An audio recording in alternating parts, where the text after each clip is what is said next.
Or should I say, good Halloweevening? No, you shouldn't. Happy Halloween, though. I'm glad you decided to celebrate it. Thank you. That was a joke, because you are not. Where's your costume? I'm wearing it. What are you, an ice cream cone? I'm Scoopy. Get it? Like a spoon scoops. A spooky spoonerism. Scoopy. No, yeah, I get it. It's very cerebral. Are you going to ask about my costume? What are you supposed to be? I'm George WashingMachineton Carver. Like George Washington, but I carve washing machines into monuments, I guess. George Washington Carver was a brilliant inventor who improved the lives of millions of people. Not George Washington with an occupation of carving things. It's called sculptury, so that's your first mistake. Secondly, it's a joke. Good one. Disrespecting the dead on Halloween of all nights. I know. It is a good one. It's like ironic. So, do you want to go trick-or-treating? No, we have to hold a secret meeting first. About what? It's a secret. We need to wait for the other members of the meeting to arrive. So, are you going to wash those spoons, or are you just going to throw them Good Halloweevening. Good Halloweevening. What are you? I'm Hulk Hogan's mustache. That's nice. Very abstract. Yeah, it's like a visual metaphor. Guess what I am? John Adams playing golf, but the golf course is on top of a glacier. No, Sam Adams. What? No, I'm George WashingMachineton Carver. I carve... What's with the pants? Washing machines ruin my pants, so now I have a vendetta against them. Great. Is everybody here? Can we start the secret meeting? Oh, yes. The secret meeting is now initiated. Tonight is Halloween night. We know. That's why we're dressed up. I mean, I know you know. It's a conversational marker. Like, if I wanted to talk to you guys about water, I'd say, you know water? I mean, of course you know what water is. Well, some people might not know what water is. Anyway, as I now know that you know, tonight is Halloween, the night that the earth is closest to the shadow realm. Ghosts and goblins are abound, the stuff of legends, my friends. One such legend is the story of the bunny person. Oh yeah, I think I heard of them. Every year on Halloween at midnight, the bunny person comes out from under a bridge and kills everybody. Like everybody in the world? No, obviously not. I was told that the bunny person gives presents to those in need before or after they kill them. Whatever they do, it'd be the perfect ending for Halloween night. But it's already 8:30, and the bunny person bridge is miles away.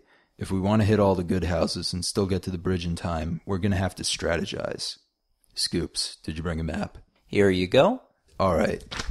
This is a map of Kyrgyzstan, which means that my house is over here somewhere. So the Jacksons' house would be over here, and the Sullivans would be there, and the Browns would be there. Those houses are prime real estate when it comes to candy. We should hit the Sullivans first. Their candy is usually really expensive. Ah, supply and demand. Marginal propensity to consume. Opportunity cost. I just read the Wikipedia page on economics, and I felt like saying those words. Can we check out Ferg Laurie's house? Her candy isn't that good, but she always has nice decorations. A name like Ferg Laurie is something to live up to. I'd imagine it's a lot of pressure. Well, if we go to the Sullivans and then Ferg Laurie's and then the Browns and the Jacksons and every house in between, we should be able to get to the bridge by 11. That sounds about right. I'm proud to have you on the team, Scoopy. We needed someone to do the numbers. What do I do? You're the emotional muscle. You hold the group together. The emotional muscle. I like that. I can undertake that because I'm the Undertaker. I thought you were Hulk Hogan. Oh yeah, I can Hulk Hogan that. Well then, let's Hogan on out of here and get this adventure started. All right, but before we go, whatever happens tonight, fate had us meet as friends, but this night will make us buddies. Buddies? Buddies. Alright, how about Fame Monster Gaga, Born This Way Gaga, Art Pop Gaga? How's that even a question? Marry Fame Monster, kiss Born This Way, kill Art Pop. Really? I'd kiss No, Art... I already gave the right answer, so I'm not sure why you're still talking. Hello there, children. What are you doing this fine Halloweevening? Good Halloweevening, Mr. Sullivan. We're going trick-or-treating, and then to the Bunny Person Bridge. The Bunny Person Bridge? You know that place is haunted by the Bunny Person, right? Well, that would be why we're going. The spirit was known by the ancients as Haran Slew Cabo, and was the external manifestation of human intention and the shortcomings thereof. You children are too young to have a firm grasp on the dichotomy between theory and pragmatism. I'm not sure I'd recommend looking into the void tonight. Have some organic lemons instead. You get a lemon. You get a lemon. You get a lemon. Sweet, I love lemons. You get a lime. The bunny person. I thought I shot them back in the Korean War. I heard they're Jimmy Hoffa, D.B. Cooper, and Tommy Wiseau all in one. I heard they stockpile goods that are no longer in production. I heard they own the DVD box set to The Wire. I'm a guy who got his hand stuck in a pickle jar. They've somehow fit it all into one box. It's amazing. But then I also got my hand stuck in another pickle jar when I wanted some pickles today. So I have both my hands stuck in a And pickle sell jar. them on Craigslist at exorbitant prices the moment someone needs El one. Conejito es persona desde otra dimensión. This kid knows what I'm talking about right here. One time, they punched me in the face. It was Because I'm taking my yacht out into international waters. awesome. That's how I got my 96 pack of Crystal Pepsi. Do you want some? You don't need to know why. I don't spoons. I've never been a big fan of spoons. They wrote the Voynich manuscript and the first draft of Shawshank. Spoons and pickles, they just don't mix. They're like The Birth of a Nation and Malcolm X.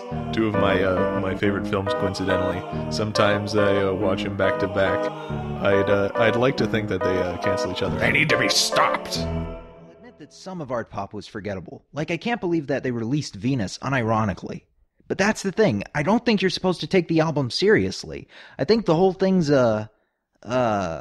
shouldn't Ferg Laurie's house be right there? Despite the convoluted narrative, we probably got lost. What convoluted narrative? Lost, you know, like the TV show. Get it? Like we got lost. Nobody gets lost. Doesn't make sense. Number one rule of comedy.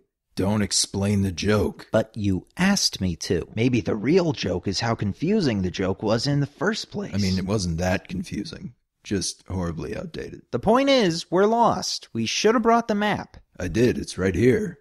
We aren't lost. This should be Ferg Laurie's house. Hello there. Ferg, what happened to your house? My greatest decoration yet. I've made the house invisible.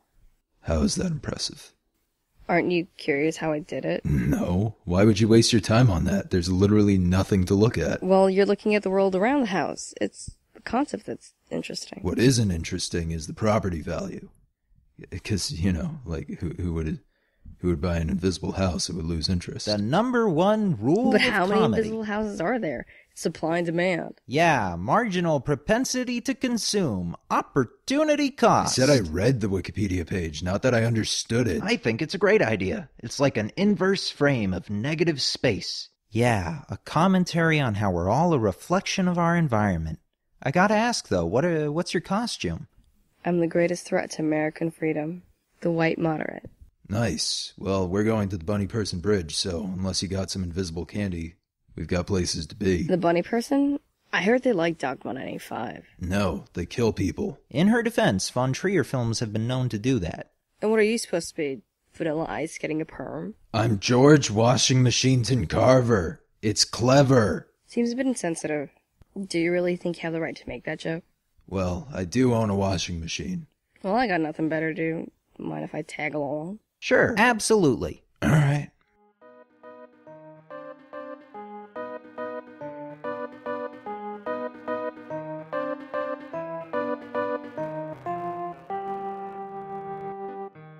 Behold, the Bunny Person Bridge. You didn't say there would be a haunted house. I didn't know there would be one. Want to check it out? We do have another half hour till midnight. I don't know. This feels somehow ironic. Because the haunted house is a deus ex machina? No, like, look at the sign. I think it's purposefully misspelled for comedic effect. If we go in, we risk exposure to an insufferable multitude of bad visual puns. That sounds viscerally frightening. I'd say it's more spiritually frightening. A veritable book of revelations. Or the antepenultimate episode of Breaking Bad. Might as well. In order to understand the final act in our narrative, We must first understand a different one entirely. Let it be known I wanted to tell this story first. What we're doing now is bad dramatic structure. I think it's inventive. Well, it doesn't matter. We're telling it now. Meet your new protagonist. Representative Isometeract of the Interdimensional Assembly of the Cuboidal Republic and Allied Governments. Fun fact, all but one of the Assembly's member governments are from the same dimension, so the title is really misleading. Another fun fact, politics is boring. Let's move on. This is Orthog Merkabov, another representative. The two enjoyed a passionate but short-lived relationship. Why was it short-lived? They seemed so happy. What are you doing? You know why. I'm just saying what the audience is thinking. I'm giving them someone to relate to. The problem was that Isometeract had a lot of self-confidence issues and a constant need for validation, which led to them flirting with other cubes. Wow, I don't like this character now. Too much moral ambiguity. I'd like to think that's what makes them relatable. We all have insecurities. Yeah, but we aren't all squares about it. Well, anyway. Wait, no, did you get it? Because Isometeract's literally a square. Huh, I actually didn't pick up on that one. No, yeah, I get it. You're welcome. Anyway, they broke up, there was drama, and it eventually led to Merkabov becoming the president of everything ever. I'm still not sure how that happened exactly. Ending a bad relationship can be quite empowering. That being said, Isometeract was then elected Lord Chair of the Assembly, which is essentially vice president. Dang, second in command to your ex. Now I feel bad for this character. Serious character flaws aside, Isometeract was a really good Lord Chair, but certain members of the Assembly wanted them out of power. Which brings us to the next part. Meet your new antagonist. Rep Roland, corrupt politician extraordinaire, and Pithecart Ben, Roland's puppet. Aw, sick, a space libertarian. And Rep Jelly. Our new protagonist. Deuteragonist. Yeah, the other new protagonist is that stick figure that'll remain unnamed. What about that weird-looking thing? That's Rep Roland's campaign manager. Wait, you literally wrote and illustrated this yourself. How do you not know? It says so I'm right the there. audience stand-in. I'm asking the hard-hitting questions. If you were asking the hard-hitting questions, you'd be asking about the main character's motivations, consequences of plot developments, not the identities of the background characters. In your defense, the campaign manager was my favorite character. What? Thank you. Why do they have dollar signs on them in this panel? Oh, and I'm the one who asks silly questions. But that wasn't part of the story. We had two rich and powerful characters named Roland and Ben. Roland and Ben. Roland in the Benjamins. Come on, how could I pass that up? You could just sum up these next 2 pages in one sentence. I'd like to see you try. Representative Jelly decides to warn Isometeract about the plan, and in order to be subtle about it, they have their human friends send a message to another go-between. Yeah, well, that ruins the pacing, though. Whatever happened to dramatic structure? I'm just trying to wrap things up at this point. Come on, the next part is too important. The human is troubled by the weight of their responsibility. All of existence is at stake. Is it really the right thing to do? But it's too late for second guessing, so they don the uniform.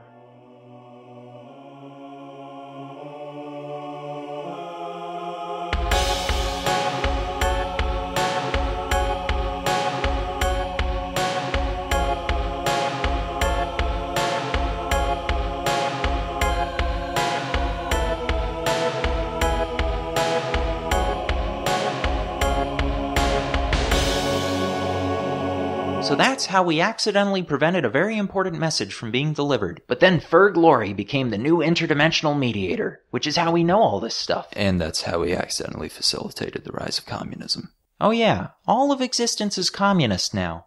I forgot about that. Sorry.